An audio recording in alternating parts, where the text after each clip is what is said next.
Pengertian hukum Kirchhoff adalah hukum yang digunakan untuk menganalisis rangkaian listrik dalam kondisi tertentu. Hukum ini dikembangkan oleh fisikawan Jerman, Gustav Kirchhoff pada tahun 1845. Hukum Kirchhoff terdiri dari dua bagian utama. Yang pertama, hukum arus Kirchhoff atau KCL. Hukum yang kedua, tegangan Kirchhoff atau KVL.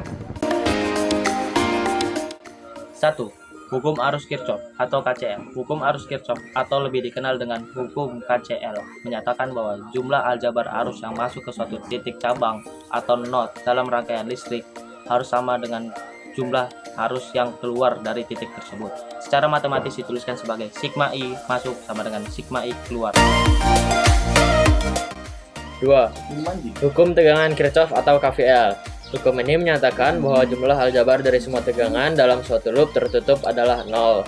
Artinya, jumlah tegangan yang diberikan oleh sumber energi seperti baterai atau tegangan lainnya dalam suatu loop harus sama dengan jumlah tegangan yang dijatuhkan oleh semua komponen, seperti resistor, induktor, kapasitor dalam loop tersebut.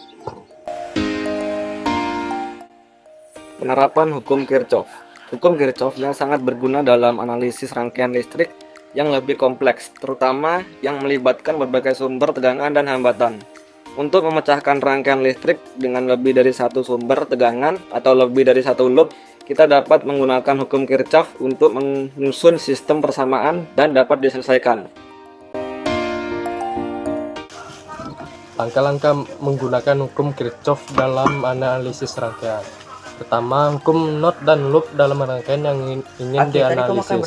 2. Terapkan hukum KCL pada setiap node untuk menemukan hubungan antara arus. 3. Terapkan hukum KVL pada setiap loop tertutup untuk menemukan hubungan antara tegangan. 4. Selesaikan sistem persamaan yang terbentuk untuk mendapatkan nilai arus dan tegangan yang tidak diketahui. Kesimpulannya adalah hukum arus Kirchhoff atau KCL menyatakan bahwa jumlah arus yang masuk ke suatu node dalam rangkaian listrik harus sama dengan jumlah arus yang keluar.